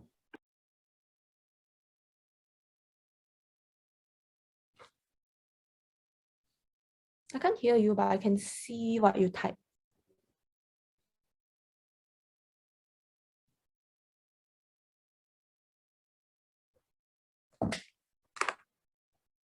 Is it? Oh wait. Maybe you can try talking again. Wait, so basically all we need to do is to explain how the consumer will consume up to the units of where his MPB equals to the MPC. Mm. Oh, Yeah. Because like that MPB, no, yes, MPB equals to MPC because that's the equilibrium point achieved. Because your MPB is also known as your demand curve, right? Your MPC is also known as your supply curve. So the point where they intersect is where your equilibrium is attained. So in that case, right, when the MPB that we are referring over here is what your consumers deem how much benefit this good, what benefit they perceive this good to be at. So when how much they perceive it to be at and how much private cost it actually is meets together, that's where you have reached a middle ground together, and that's where they will come and produce it at price P2. oh, I see. Okay, thank you. Yeah, no worries. Do you have other questions? Not but oh yeah, just now that I asked, wait, so the PPC is actually worth less marks for L than than ADAS analysis, right? Because, right, for PPC curve, when you do an explanation of PPC curve for an essay, for a macro topic, right, I would say that there's not much you can talk about as compared to bringing in an ADAS curve, right? There's so much things you can talk about, shifting the graph and everything.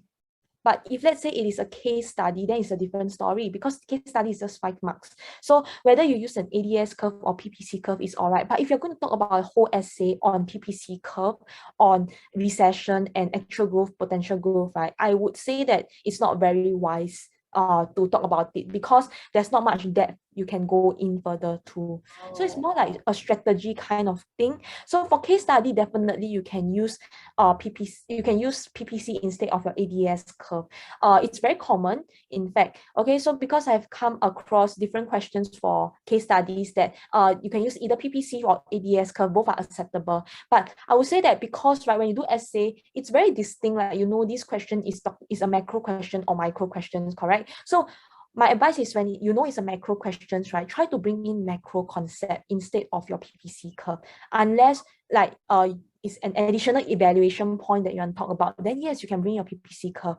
But if the whole explanation, right, is on PPC curve, then I say like it's not very like in-depth explanation lah.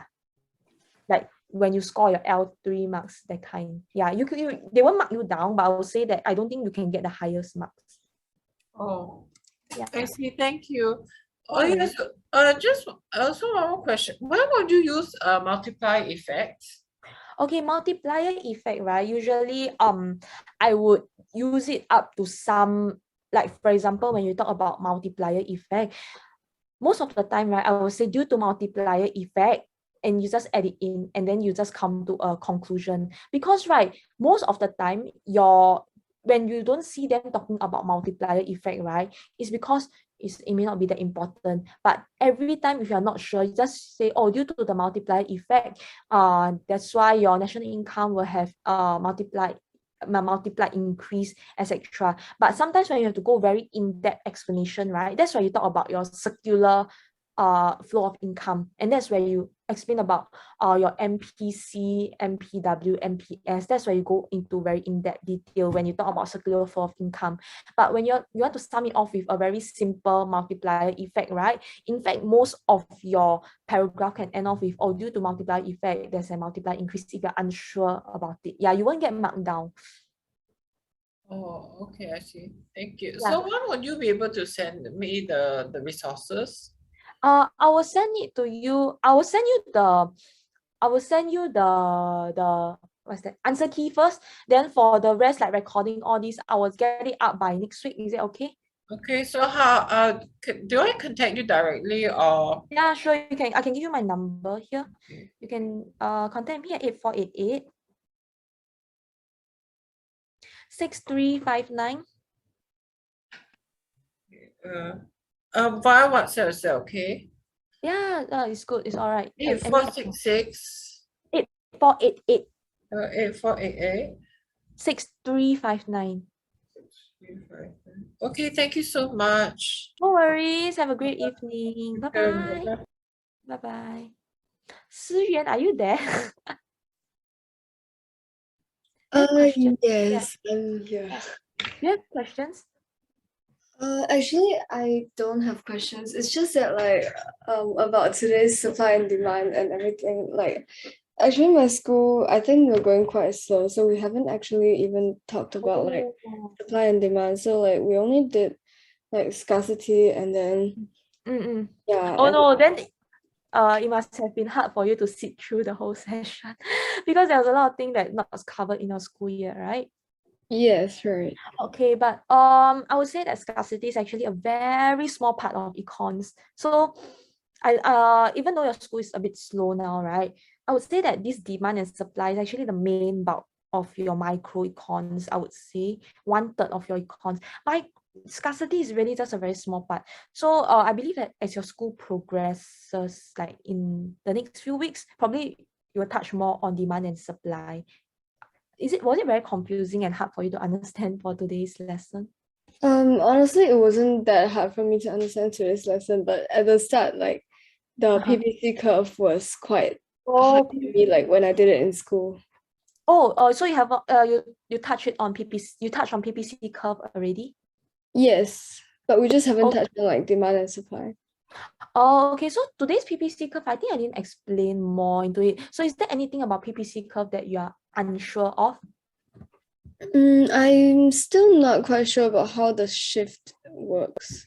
Okay, wait. Let me show you another PPC graph.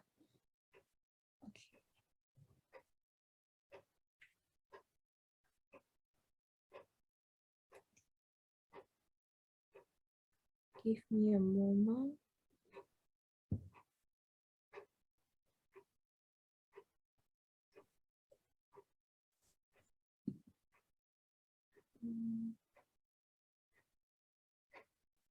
Okay, let me explain to you this one. I put it over first. Yeah.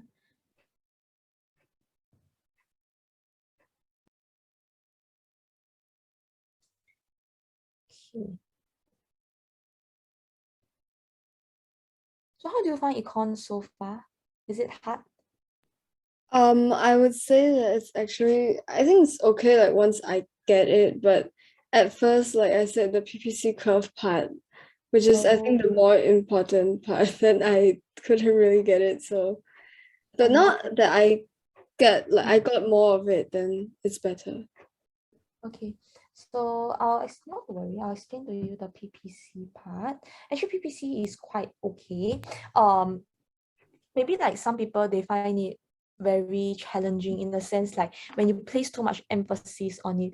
So when we talk about PPC curve, right, there are usually two axes, correct? So it's more like talking about the concept of your opportunity cost and also the trade-off in allocation of resources, because there's only so limited resources, correct? You cannot choose to produce which at the same time.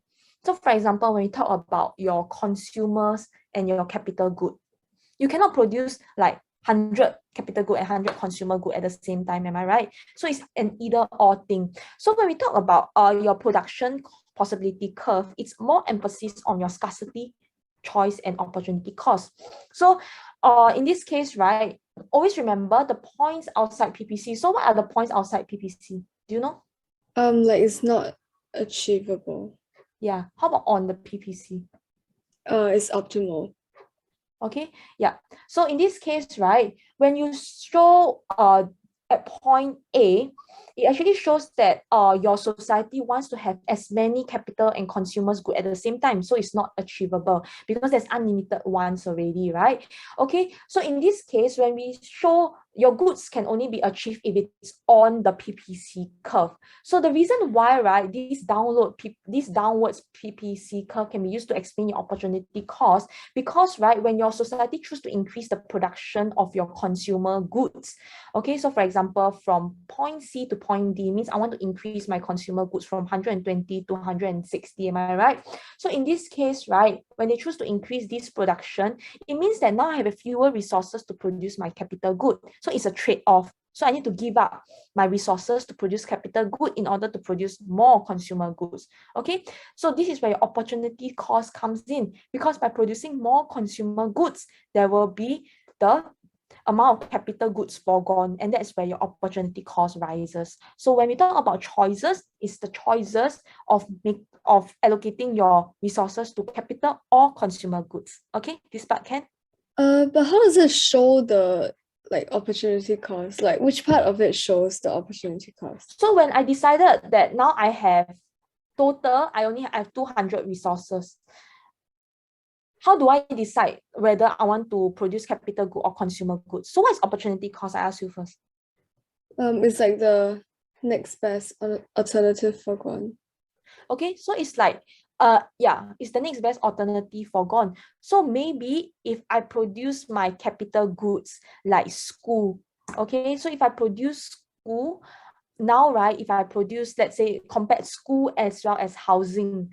So if I produce my housing and school, so this is making a choice, am I right? So if let's say I choose not to produce school, I allocate these resources maybe to produce other consumer goods to cater to my consumers, it means that the opportunity foregone here is the benefit which my capital good can bring to me. Because last time maybe I can build, very layman's term, last time maybe I can build 2 schools. Now because I allocate more resources to consumer good, I can only build 1 school. So I had the opportunity cost foregone. The opportunity cost arises because my next best alternative is foregone, because now I want to make a choice to allocate more resources to my consumer goods instead. Whenever you make a choice, right, between 2 goods and then you forego the other good, opportunity cost will definitely arise. So you get what I mean? Yeah, but I don't understand, how can you tell like the opportunity cost from like the graph? Oh, you cannot tell the opportunity cost for the graph. It's more like it's the concept of allocating more goods to consumer goods. Then I know that I am now reducing my resources for my capital goods. You see, if initially I allocate 80 to capital goods, then 120 to consumer good. Now I make a choice. I say, okay, I want to produce more consumer good. So I allocate more to consumer goods. Now I increase over here. Can you see the resources allocated to capital good now fell from 80 to 50? So this means that there's opportunity cost incurred because I am foregoing allocating this amount to produce this capital good. Oh, okay. Yeah, so the fact that I'm allocating lesser to this capital good is already an opportunity cost, because originally I could have been producing at this amount. I allocated these resources to produce at a certain amount of capital goods. You get what I mean? Yeah. Yeah, so that's where your opportunity cost arises. Yeah. Okay, I understand this Yeah, part. so it's the concept. It's not like how it shows on the graph. It's how it shows on the graph that reflects the concept of your opportunity cost. Okay, so you see over here, it will have fewer resources to produce capital goods due to limited resources. Hence, opportunity cost of producing more consumer goods will be the amount of capital goods foregone. So you forego your capital goods to produce more consumer goods. That's opportunity cost. Okay? Yes. Okay, then next one, right? So you need to memorize like when I move from a point in the PPC to a point on the PPC, what does it mean? Okay, so when you move inside PPC to on the PPC, right? Maybe like last time it was like you never fully utilize your resources here. Now maybe yeah, so always remember points inside PPC, CCE. Okay, points inside PPC, right? It represents unemployment or underemployment, means you never use your resources well and efficiently. Okay, so right, when the point starts to move on the PPC, it means you're fully utilizing your resources, and that's what we want. Okay, whether it's on this point, or this point, doesn't matter. I just know that as long as I'm on the line, I'm fully utilizing my resources. Okay, so you see, points on PPC represents full employment, efficient utilization of resources, and productive efficiency is achieved. So that is what we want. Okay, so when we move from inside PPC to on the PPC curve, it's a good thing. It means that your economy is progressing, is improving. Okay, it's actually doing something about your resources. This part can understand? Yeah. Okay, so now there's another point where I shift the PPC curve. Okay, when I shift the PPC curve from PPC1 to PPC2, means your economy is growing. Okay, now I have more room to cater to my I have more room to produce more goods to satisfy the want of the people. Okay, because right now that my citizens are getting richer, which means that there's increase in production capacity, right? I can afford to produce more because people can now afford more. So now my PPC curve shift outwards. So that's all. So when there's outward shift, means there's economic growth. Can understand? Yes. Okay. So right, yeah. So a few reasons why PPC curves shifts outwards. These are the few reasons. So it can be increase in quantity of resources like land, labor, capital. So for example, like more foreigners comes in, they help to increase the labor in the workforce. So that's why your economy starts growing, right? Okay. So the end goal must be because there's economic growth. Economy is doing well. So these are the points that contributes to economic growth. Okay? Technology improvement, boost through retraining, like your skills future. Okay, you upgrade your workforce. That's why economic growth. That's why PPC expand. Okay? Yes. Okay, so now we are talking about the trade-off between capital and consumption good. Okay, so over here, right, remember PPC, we are always talking about choices. So what do I mean? So trade-off. So for example, economic growth can be caused by society choice made between consumption and capital goods. So this means, right, the more economy chooses to divert its resources to produce capital goods, it means that the greater the economic growth in future. Remember capital goods that I talked to you about, like building schools, correct? If I choose to allocate more resources to build school, I'm actually contributing to economic growth in my economy, right? Because when you build more schools, people become more educated, they can contribute more to the economy, and that's where economic growth comes in because your productive capacity increases, right? Yeah. Okay, so now you need to decide whether you want to produce more, allocate resources more to consumption good or capital good. So this is where your concepts of choice comes in, like what I mentioned to you just now. So right, there's a trade-off between current consumption and future consumption. Okay, this means that the different extents of economic growth in the future.